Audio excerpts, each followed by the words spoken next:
Seorang berwajah garang pergi ke kasino. Mereka kehilangan ribuan yen. Tetapi semakin mereka kehilangan uangnya mereka semakin senang.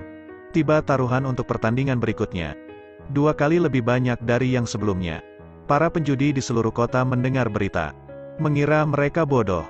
Mereka semua pergi ke kasino untuk mendapatkan uang. Bermain sampai permainan terakhir. Mereka semua kehabisan aset untuk bertaruh. Para penjudi lain juga mempertaruhkan semua yang mereka punya. Tetapi di pertandingan itu dikuasai Saker. Dia melemparkan koin untuk coba mengalihkan perhatiannya. Mereka menang dan mengambil semua uangnya. Pria tua tidak terima. Para pemain lain tidak membiarkan mereka kembali menang. Mereka bertaruh semua uang yang mereka bisa ambil. Kemudian bertaruh untuk permainan terakhir. Pemilik kasino juga marah ketika mereka kalah. Sehingga membubarkan kasino. Pemain judi pulang untuk meminta uang kepada istrinya dan tak lama berita buruk menyebar. Hari berikutnya, mereka berempat menjadi pemilik baru kasino. Menyebut diri mereka kuartet. Keluar kasino pergi ke pemukiman penduduk lalu membagikan uang. Memberi anak permen dan memberi bekal untuk membeli beras dan daging. Karena mereka sebelumnya telah latihan untuk senyum. Hanya dalam 1 hari, mereka telah menyamar menjadi orang kaya merakyat. Itulah cara mereka untuk mengelabui orang-orang di kota. Pada malam harinya perampokan terjadi. Semenjak itu kasus perampokan meningkat pesat. Kalian semua akan segera mendapatkan balasannya. Demi mencegah hal ini, Tuko merekomendasikan untuk menyembunyikan asetnya dengan aman. Karena 4 pemain judi mengatakan bahwa mereka tidak tahu cara bermain judi.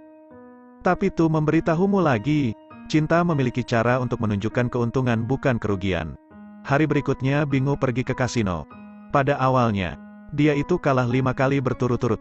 Tetapi beberapa saat kemudian berhasil mengejar ketinggalan. Mengambil kembali semua uang yang sempat hilang. Ternyata kata pengawal, Tuko kalah dalam beberapa permainan.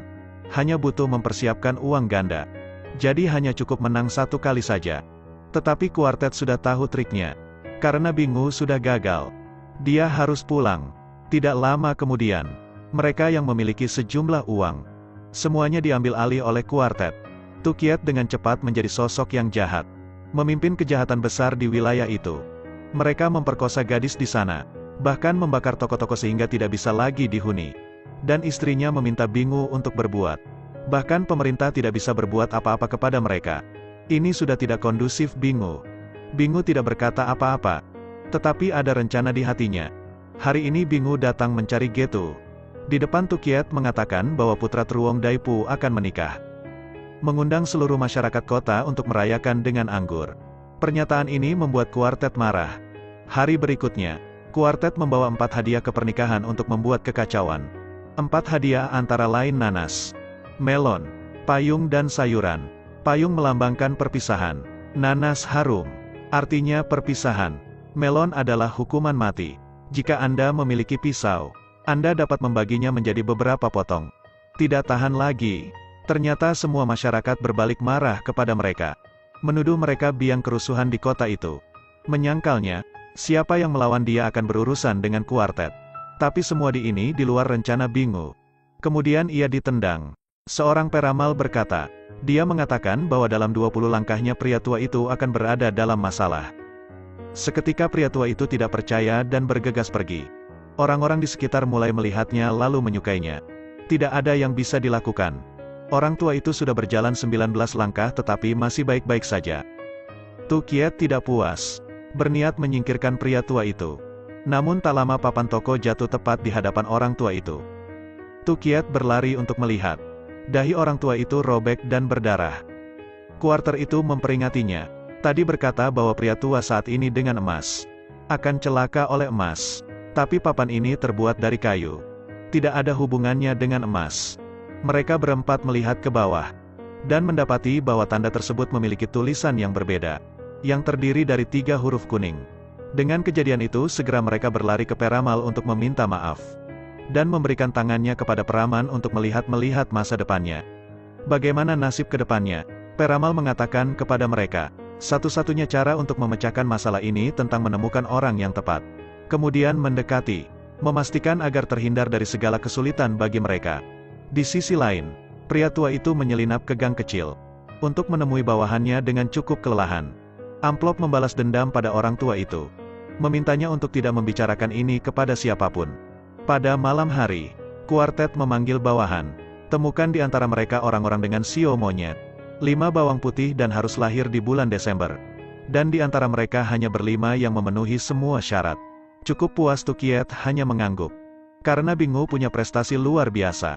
Setelah 4 bersaudara itu memutuskan bersulang untuk Bingu, artinya persaudaraan di depan Kuan Fu. Bingu menjadi bos kelima dari mereka. Katanya punya sepupu di Shandong yang akan datang.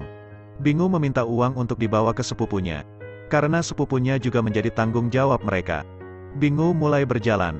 Setengah perjalanan dia membaca surat curian Tukiet kepada sepupunya. Ketika Bingu datang ke rumah sepupunya, dia baru tahu sepupu ini supporter lokal. Hidupnya terlihat sangat mewah. Sepupu sangat penyayang. Bukan hanya untuk uang. Diajak tidur dan makan. Kamu tidak perlu tahu ini. Terlihat kaget. Sepupunya ini sangat mencurigakan.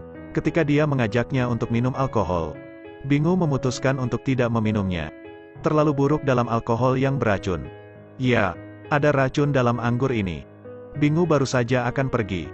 Tapi tak lama setelah mereka mengambil pisau untuk mengancamnya.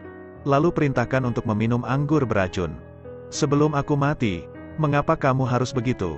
Setidaknya biarkan aku mati dengan penasaran. Jadi sepupu itu menceritakan sebuah rahasia. Semua erat kaitan dengannya. Ternyata keempat penjahat itu melakukan kejahatan di masa lalu dan harus ditangani oleh dinasti. Sepupu itu sudah bertukar tubuh untuk bisa menanganinya. Mereka telah melarikan diri. Mereka mengambil semua harta rampasan di kakek. Setiap tahun ia mengumpulkannya. Semua keluarga mengirimkan uang untuk dikirimkan. Tak tertahan, Bingu terjatuh. Pasangan itu membawa dan melemparkannya ke sungai.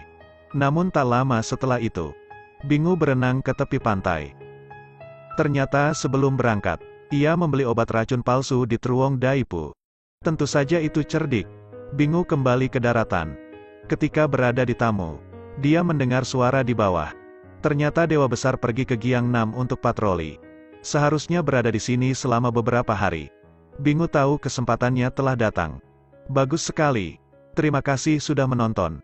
Saksikan video-video RS Studio lainnya.